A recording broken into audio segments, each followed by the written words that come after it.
El siguiente programa es clasificación A, apto para todo público.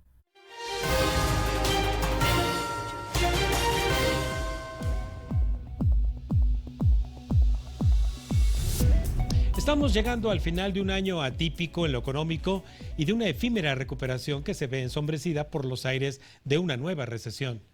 Cuando creíamos haber visto luz al final del túnel después del confinamiento del 2020 y una tenue recuperación en el 2021, ahora el enemigo público número uno, la inflación, se manifiesta como no lo había hecho en los últimos 20 años y amenaza con permanecer indeterminado tiempo, lo que ha orillado a muchos países a hacer ajustes monetarios que ahora amenazan con llevar a sus economías a frenar bruscamente y desencadenar efectos recesivos.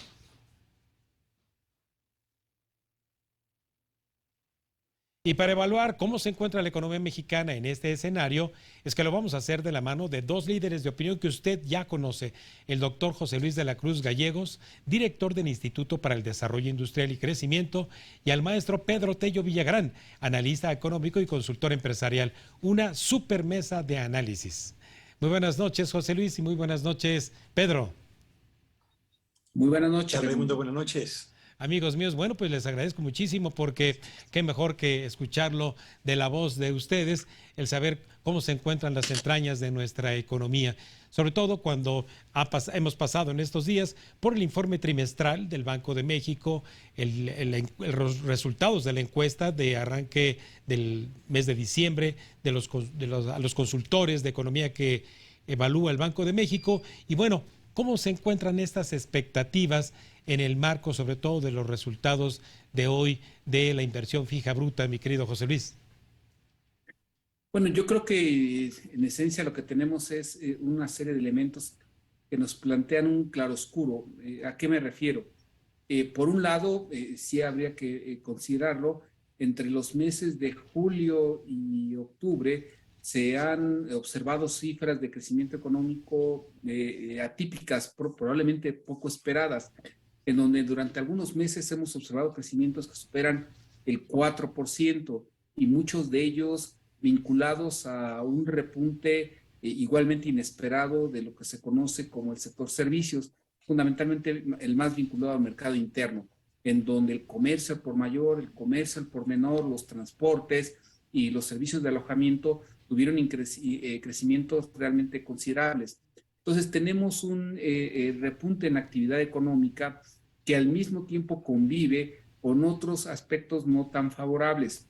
Una inflación que, si bien ha empezado a ceder, se mantiene todavía elevada, todavía en rangos por arriba del 7.5%, pero en donde la inflación conocida como la subyacente, es decir, la parte estructural de ese incremento en precios, todavía exhibe una tendencia a la alza. Y por otro lado, cifras del mercado laboral que nos presentan una generación de empleo, pero de empleo precario. De acuerdo al Coneval, este Consejo de Evaluación de las Políticas de Desarrollo Social, lo que nos plantea es de que más del 40% de la población ocupada está por abajo de las líneas de lo que se conoce como pobreza laboral. Es decir, a pesar de tener un empleo, a pesar de tener un ingreso derivado de ello, no alcanzan a consumir o adquirir una canasta alimentaria básica. Y entonces tenemos una economía que está creciendo,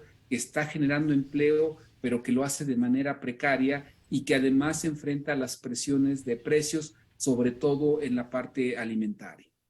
Sí. Pedro, citándote a ti en lo particular, en términos de lo que son los motores de la economía, el que ha permanecido constantemente encendido y siendo el motor fundamental del crecimiento es el sector externo de la economía. Y ahora con las cifras de INEGI que tenemos al parecer un tremendo déficit comercial, pero ¿qué tan importante es el déficit y qué tan importante es el hecho de que este motor de las exportaciones se mantenga encendido y en rumbo positivo? Es interesante observar cómo es fundamentalmente, diría yo, el salvavidas que ha mantenido a flote a la actividad económica nacional a lo largo de los últimos trimestres y prácticamente diría yo que el más importante promotor del crecimiento moderado, inestable y desigual pero crecimiento al final del día de la actividad económica nacional. Las exportaciones han logrado superar desde hace ya varios meses el nivel que tenían previo a la pandemia y han logrado, particularmente las del sector manufacturero, superar los problemas de elevada competencia en el mercado estadounidense con los oferentes de oferta exportable procedentes de Canadá, de China y de Japón fundamentalmente. Entonces,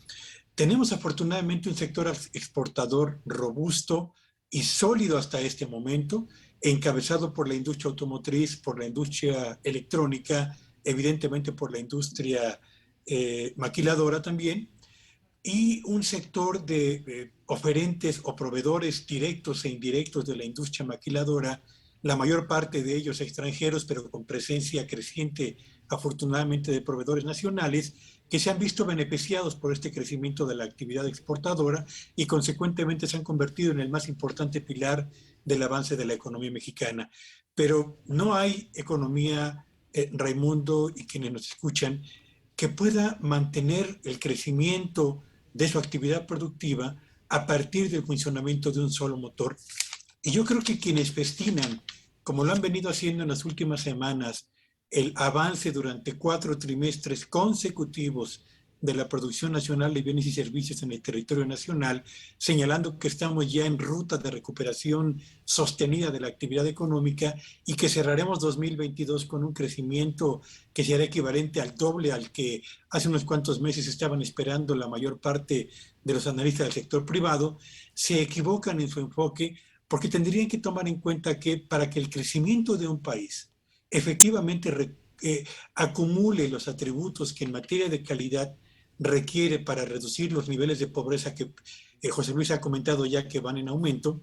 tendría que cumplir con 4 características. 1, tendría que ser un crecimiento estable, y el crecimiento de la economía mexicana está muy lejos de ser todavía estable. Tendría que ser un crecimiento sostenido a lo largo del tiempo, y la verdad es que apenas tenemos 4 trimestres después de una buena cantidad de trimestres a la baja. Tendría que ser un crecimiento cada vez más dinámico, y es ahí donde la perspectiva del 2023 nos ofrece un panorama totalmente distinto al que vemos en el 2022, y tendría que ser un crecimiento generalizado a nivel de sectores, de regiones y de empresas, cosa que tampoco se cumple. Así que la buena es que el sector exportador se mantiene como un pilar del avance de la economía mexicana. La mala es que el resto de los motores no está contribuyendo como se esperaba que tendrían que hacerlo, y de aquí en adelante la perspectiva es hacia el enfriamiento de la economía mexicana. Sí, sí, Pedro. José Luis, uno de los problemas estructurales que también tú has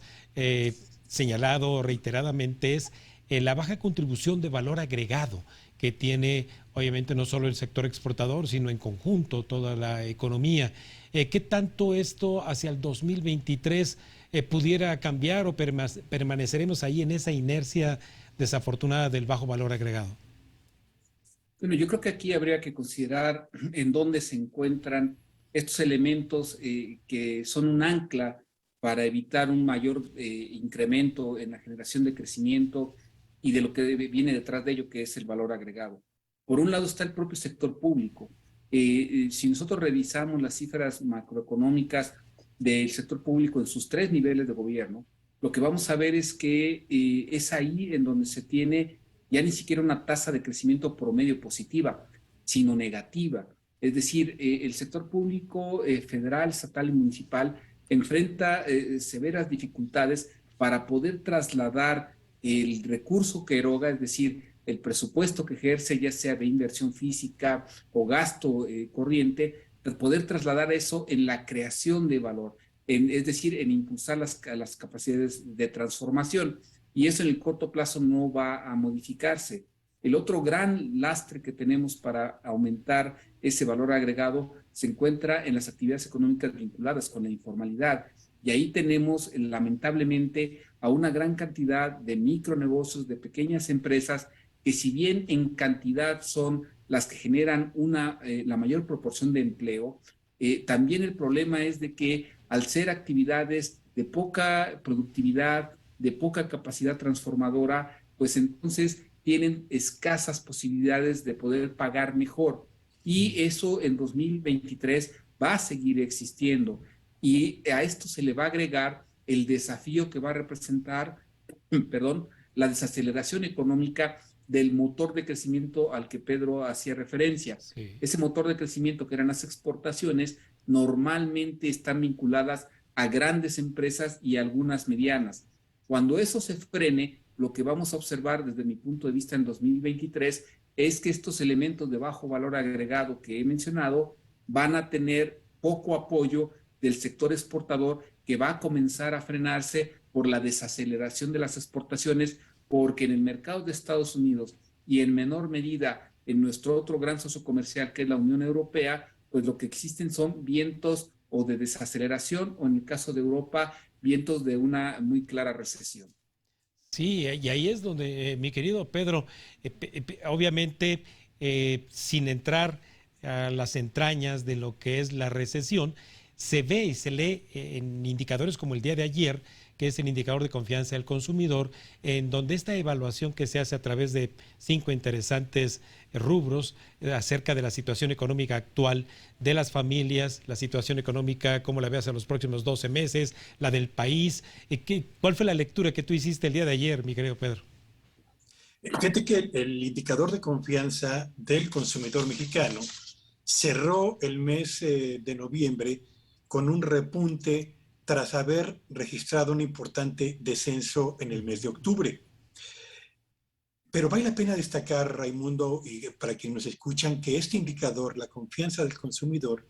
ha acumulado en 5 de los últimos 7 meses retrocesos. ¿En qué áreas ha retrocedido más este indicador? Fundamentalmente en la expectativa que tienen los hogares mexicanos sobre la condición de la propia economía familiar en los próximos 12 meses, lo mismo que en la expectativa del comportamiento de la economía mexicana hacia el próximo año. Y particularmente en el reporte que recientemente difundió el INEGI, me llama mucho la atención 3 áreas en las que se presentó un retroceso también en los niveles de confianza del consumidor mexicano, que son indicadores adicionales a los 5 que forman parte de los elementos a partir de los cuales se construye justamente el indicador de confianza del consumidor. Esos indicadores son los siguientes. Primero, en noviembre, la mayor parte de las familias considera que se han reducido hoy sus posibilidades respecto a las que existían hace exactamente un año para comprar ropa, calzado y también alimentos. El efecto de la inflación ya es patente en la percepción de los hogares por cuanto a la compra de productos que habitualmente consume sin que los precios se hubieran convertido hace algunos meses en un factor limitante para los mismos. Segundo factor, la mayor parte de los hogares también siente que sus posibilidades para ahorrar hoy son menores a las que tenía hace exactamente 12 meses. Y finalmente, las posibilidades para comprar, para construir o para remodelar alguna casa habitación, también los hogares sienten que se han reducido significativamente hoy respecto a la situación de hace 12 meses. De modo pues que tenemos, por una parte, a los consumidores como el más importante, digamos, combustible del motor del consumo nacional, que tiene niveles de confianza que van en retroceso porque no se sienten cómodos ni con la inflación, ni con el poder adquisitivo de los ingresos que reciben, y tampoco tienen la certeza de que en los meses siguientes esta condición vaya a mejorar. Así que uno de los pilares del mercado del consumo y del motor del consumo nacional comienza a dar signos de debilitamiento abierto que ponen en jaque la transición del 2022 al 2023 para la economía mexicana. Vaya, caray, amigos. Bueno, pues hay todavía más temas que tengo acá. Si les parece, mi amigo José Luis, Pedro, vamos una breve pausa y regresamos ahorita a la segunda parte de esta mesa de análisis aquí en Agencia Mexiquense de Noticias.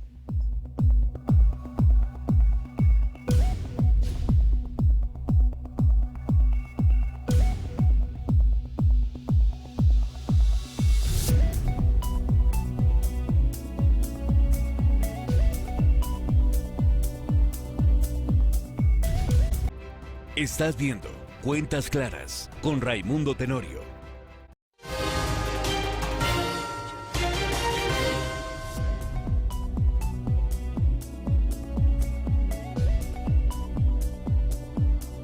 Bien, continuamos con esta supermesa de análisis con dos líderes de opinión en México, como el doctor José Luis de la Cruz Gallegos y el maestro Pedro Tello Villagrán. Mi querido José Luis, el día de ayer tuve el placer de leer una columna tuya en El Sol de México respecto del salario mínimo. Yo lo invito a quien se perdió esta columna el día de ayer que la lea, porque yo diría que más allá del salario mínimo que hay en términos de productividad y competitividad, que es lo que a la economía le interesa, mi querido José Luis. Bueno, yo creo que en esa parte hay tres elementos que a mí me importaba destacar. Primero, sin dejar de lado que el incremento del salario mínimo pues es algo positivo, porque al final del día pone un piso un poco más alto al ingreso mínimo básico que debe recibir un trabajador por el trabajo que está desempeñando, valga la redundancia. Me parece que al mismo tiempo tendremos que ser muy claros en plantear que esos incrementos históricos en el salario mínimo no necesariamente han repercutido en mejoras en la calidad de vida de la población, fundamentalmente por el hecho de que, como mencionaba hace un momento, la pobreza laboral que mide el INEGI, el Coneval, con información del INEGI, lo que nos está mostrando es de que el 40% de la población sigue con un ingreso que está por abajo de lo que se requiere para comprar una canasta alimentaria. Y entonces el primer punto es que hay algo paradójico. Tenemos incrementos históricos en el salario mínimo, pero eso no repercute en que mejoren los ingresos del total de los trabajadores en el país, tanto en la economía informal como en la formal. Y esto nos lleva a un segundo punto, que entonces en realidad lo que tendríamos que estar planteándonos es de por qué eso no está ocurriendo. Y en esencia, lo mencionabas muy bien, es porque la mayor parte de la economía tiene niveles muy bajos de productividad laboral y de lo que se conoce como productividad total de los factores. Es decir, en realidad tenemos a una proporción importante de la economía en la informalidad, en giros económicos que le implican baja capacidad de transformación y que eso a final de cuentas se acaba reflejando en bajos ingresos, bajos salarios para la población. Y ahí tenemos sobre todo mucho de lo vinculado a la parte del sector servicios. Y mientras eso no mejore, pues evidentemente que aunque por decisión aumentemos salarios, pues los ingresos reales de los trabajadores en general no se van a incrementar. Y el tercer aspecto que es, desde mi punto de vista, importante resaltar, es que entonces tenemos que ir hacia plantear los elementos estructurales que necesitamos reactivar de la economía, que fundamentalmente son crecimiento económico, y para que ello ocurra, hablar de productividad, hablar de innovación, de mejoras en el sistema educativo, de financiamiento, de política industrial, es decir, de toda una serie de elementos que son los que en el mediano y largo plazo van a generar que el país crezca más y que además lo haga de manera más sostenible y equitativa. Sí, caray. Mi querido Pedro, tendremos un año más con niveles récord de llegada de remesas familiares, casi 58 a 59 mil millones de dólares. Esto contribuye a fortalecer el crecimiento económico, en particular por la vía del consumo, a resolver parte de estos ingresos a los que se refería José Luis. Yo creo que las remesas son parte del paracaídas o de esa red de contención social que se ha articulado no con recursos ni con el esfuerzo productivo nacional, sino de quienes están más allá de nuestras fronteras, y ha impedido que un mayor número de hogares incurra en niveles de pobreza y por supuesto que la pobreza laboral también sea creciente, como lo ha bien comentado José Luis. Pero debemos recordar que finalmente las remesas dependen del nivel de empleo que prevalece en Estados Unidos, lo mismo que del nivel de ingreso que allá existe. Y si en Estados Unidos la desaceleración será un hecho que habrá que ver si se convierte en recesión o no para el siguiente año, eso inevitablemente va a tener un efecto de reducción en el monto de las remesas que muy probablemente ingresará a nuestro país, lo que conjuntado con un mercado laboral, el nuestro, que presenta ya signos de abierta debilidad, el dato que se dio a conocer de parte del IMSS en relación con los empleos formales en el sector de la economía mexicana durante el mes de noviembre, apuntan hacia un importante debilitamiento en la creación de empleos en el sector formal de la economía, pues entonces estamos hablando de que las remesas seguirán siendo sin duda alguna un factor que impedirá el aumento de la pobreza, pero su efectividad tenderá a reducirse a menos que la actividad económica de nuestro país repunte, lo que no parece probable para el año 2023, Raimundo. Vaya. José Luis, hacia el 2023, ya estamos a un mes de que iniciemos este año. En materia, obviamente, de lo que vendrá en tasas de interés, por ejemplo, para los empresarios, para el consumo privado de quienes hacen uso de sus tarjetas, hacen uso del crédito de nóminas, incluso será un año a tomar en cuidado con estos indicadores de tasas de interés. Bueno, sin lugar a dudas, ese es uno de los focos rojos que está inquietando no solo a la economía real, es decir, sí es muy importante lo que se prevé para la inversión, para el crédito al consumo, pero que también está afectando los mercados financieros. No debemos dejar de lado que los incrementos en las tasas de interés lo que acaban implicando es una minusvalía, por ejemplo, en lo que se conoce como el mercado de bonos, y también afecta el precio de otros activos. En esencia, cuando hay incrementos en tasas de interés, pues esta parte de la riqueza que está acumulada en los mercados financieros en sus distintas formas, también tiene una minusvalía. Por ejemplo, las Afores. Entonces, lo que estamos nosotros observando en términos de tasas de interés es una tormenta perfecta, porque por un lado lo que está implicando es el anuncio de que el ciclo económico va a ir hacia la baja, porque va a afectar los motores de inversión, le va a salir más caro a las empresas pedir un crédito para poder ampliar sus fábricas, para poder construir. A las familias van a tener que pensarla dos veces para comprar consumo a crédito, realizar consumo a crédito, porque los pagos pueden ser más elevados. Pero por otro lado, toda esa riqueza que, por ejemplo, se tenía en forma de afores o en algunos bonos, pues también está perdiendo valor. Y esto es parte de la historia que vamos a vivir en 2023 y es algo, digamos que es la letra chiquita de lo que está escrito con el hecho de que se diga que la política monetaria, no nada más del Banco de México, de la Reserva Federal, del Banco Central Europeo y de prácticamente casi todo el mundo, excepto China y algunos otros países, pues básicamente todos los bancos centrales van hacia esa ruta y lo que nos están anunciando pues es un escenario de mayor precariedad en términos de crecimiento y de riqueza en activos financieros. Caray, mi querido Pedro, finalmente, bueno, quienes te están escuchando y con esa fineza que tienes, obviamente, para ponerlo en cuentas claras, ¿qué habrá que hacer? ¿Habrá que trabajar más horas? ¿Habrá que ser mesurado en el consumo? ¿Habrá que tener cuidado con algunas inversiones? Yo diría que asumiendo que la inflación es y será persistente, sí, y en los próximos meses las tasas de interés van a empezar a repuntar con mayor intensidad en la propia actividad económica nacional, pues las recomendaciones más importantes tienen que ver, la primera y la más relevante es cuidar muy eficazmente la fuente de ingresos, es decir, cuidar el empleo o cuidar el trabajo independiente que se realiza o cuidar el funcionamiento de la empresa que se tiene. De la conservación de la fuente de ingresos dependerá la capacidad para atender las necesidades personales y de la familia. Y eso nos remite a la segunda recomendación, cuide y gaste inteligentemente el presupuesto familiar, estableciendo una lista de los aspectos o la lista de productos y servicios que son los absolutamente indispensables para garantizar un nivel digno de vida y prescindiendo temporalmente de aquellos bienes y servicios que no son tan indispensables en el corto plazo. Y por último, cuiden mucho su nivel de endeudamiento.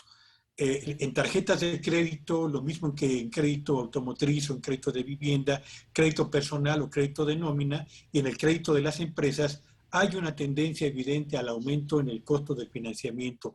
Y si no somos capaces de poder administrar inteligentemente el gasto y lo combinamos con un nivel de endeudamiento por encima de nuestras capacidades, vamos a tener problemas con las finanzas personales. Así que con inteligencia y con mucha prudencia hay que administrar el presupuesto personal y familiar y sobre todo el manejo de la deuda personal y también la de la familia, Raimundo. Esto lo agradecemos muchísimo, mi querido Pedro, como también a ti, mi querido José Luis. Les agradecemos mucho esta gentileza que tienen en explicarnos con tanta claridad la complejidad de lo que significa no solo los indicadores económicos, sino cómo gravita en nuestro entorno familiar, personal, y bueno, que el 2023 estén ustedes considerando aquí continuar apoyándonos en Cuentas Claras, porque esta mesa de análisis no la tiene ni Obama. Claro que sí, con mucho gusto. Les envío un fuerte abrazo, amigos míos, como siempre, hasta donde se encuentren. Muy agradecido, como siempre, desde Cuentas Claras. Gracias y buenas noches. Gracias, amigos míos. Bueno, pues ahí lo tiene, un diagnóstico preciso y contundente del estado que guarda la economía mexicana y su horizonte de expectativas en el corto y mediano plazo en las voces más autorizadas en México. Vamos a un último corte y al regresar, un diagnóstico especial sobre inversión pública en niñas y mujeres adolescentes.